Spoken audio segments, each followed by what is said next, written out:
Hey friends, welcome back to my kitchen. Today I'm sharing recipes with you for chewy chocolate chip granola bars, my family's favorite granola recipe, and peanut butter protein balls that we store in the freezer and I send with my kids to school for snack.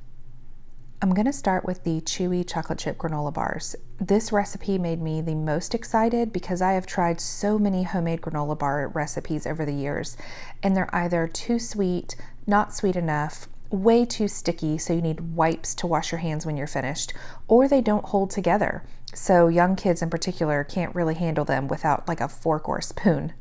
So you start off this recipe putting your butter, brown sugar, and honey in a pot, and you bring it to a boil until your sugar has dissolved. You transfer it to a mixing bowl and add your vanilla and salt. I always am a little bit extra generous on the salt because it just adds such a depth of flavor when you are making something sweet.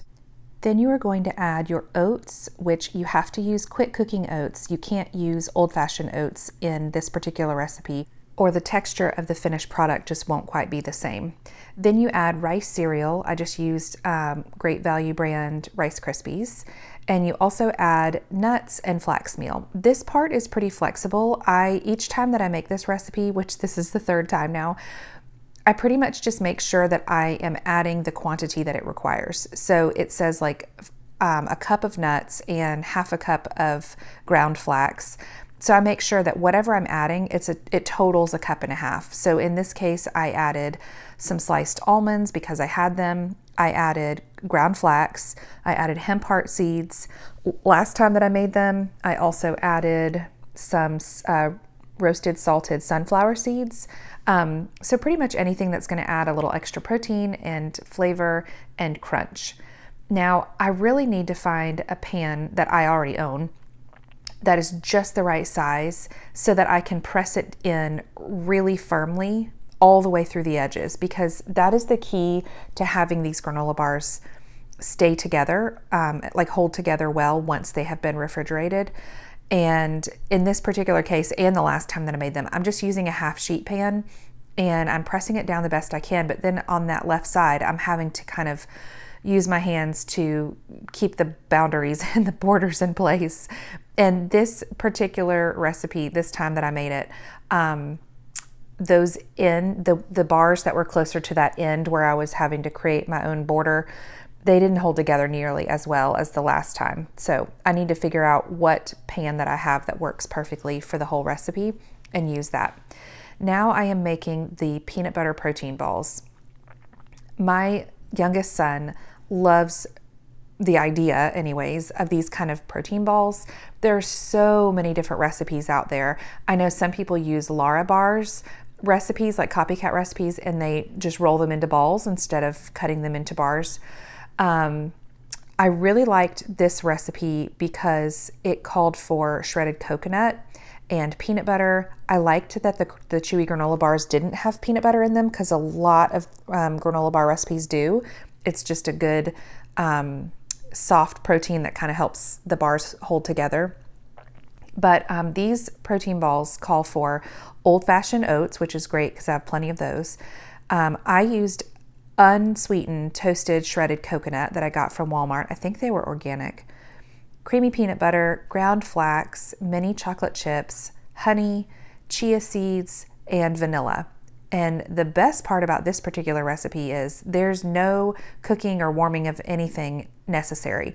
You just mix everything into a bowl. You do have to use a little elbow grease because you need to make sure that that peanut butter mixes in well. And then you refrigerate your mixture for, it says an hour or two, because you want it to firm up enough to form balls without everything just melting and sticking to your hands. So I stuck it in the fridge for probably about an hour, and that was really enough. Obviously, you see here I transferred it to a smaller bowl because that giant IKEA bowl does not fit in my refrigerator. This is my first time using this recipe, so I'm excited to see how these turn out, especially with the addition of the shredded coconut. Now we're moving on to our family's favorite granola recipe. This is a pretty large recipe. It calls for 7 cups of oats and then the addition of either freshly ground wheat or kamut, melted coconut oil and maple syrup. I use ground flax, chia seeds, cinnamon, nutmeg. The great thing about granola is you can pretty much add anything. You could add dried fruit, nuts. In this particular case, you see that I dumped the remaining bag of walnuts in and I just broke them up small. Here I'm grating a little bit of fresh nutmeg in there.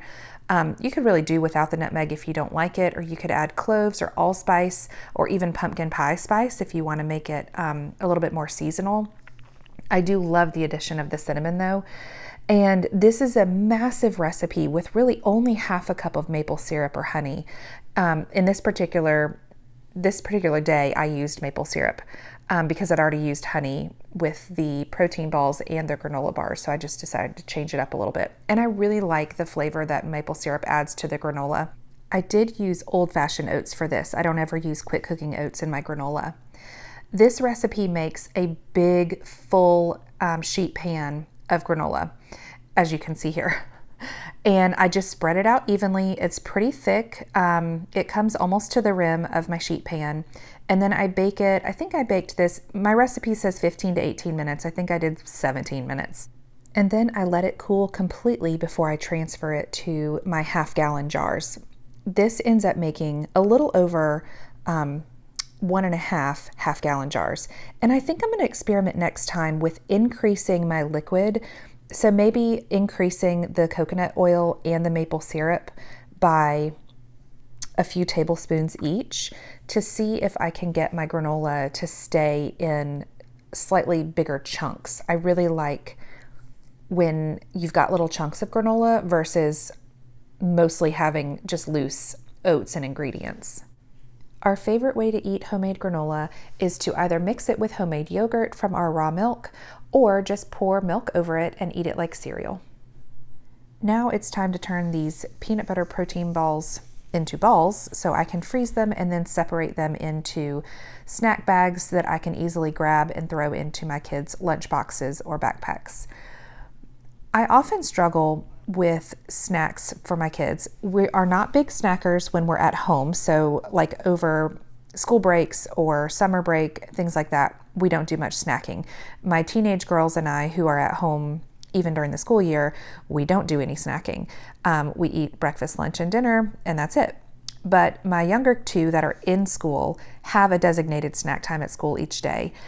And so I've gone back and forth between only providing them like high protein, lower carb snacks like Costco protein bars or mixed nuts or maybe a meat stick. These have a good bit of protein in them. You could add more if you wanted, but the chia seeds, and if you want to add hemp heart seeds, and then plus the peanut butter and the ground flax. And they have lots of fiber as well with the oats and the shredded coconut. It's good for you. The only sugar in here is 1/3 cup of honey and 1/2 cup of mini chocolate chips in the entire recipe. This made 30 protein balls. So I ended up putting them into 10 separate snack bags. So that's basically an entire week of snacks for both of my younger kids. And they ended up absolutely loving the protein balls, even more than the granola bars, which actually kind of surprised me. But I think the texture with the toasted coconut, along with the addition of the peanut butter, and of course the chocolate chips, made it a huge win. The last thing I needed to do was slice up the granola bars. I just used a large non-serrated knife. I slid the bars onto the counter off the pan, and then I was able to cut them into pretty even 24 bars. And then I just stuck these in snack bags. Sometimes I'll wrap them individually in plastic wrap because I buy plastic wrap by the half mile from Sam's or Costco, and that lasts us like 6 years. So I don't have to worry too much about how much I'm using. I may end up storing these in the freezer. Normally I store them in the fridge. Probably either way would be fine because it's a few hours once my kids get to school before they have snack. All of these snacks that we prepared today took less than an hour and will end up lasting us about 2 weeks. I look forward to figuring out how we might add some variety to these recipes because they are definitely ones I'm going to come back to on a regular basis. Please let me know in the comments if you end up making any of these. Thanks for watching.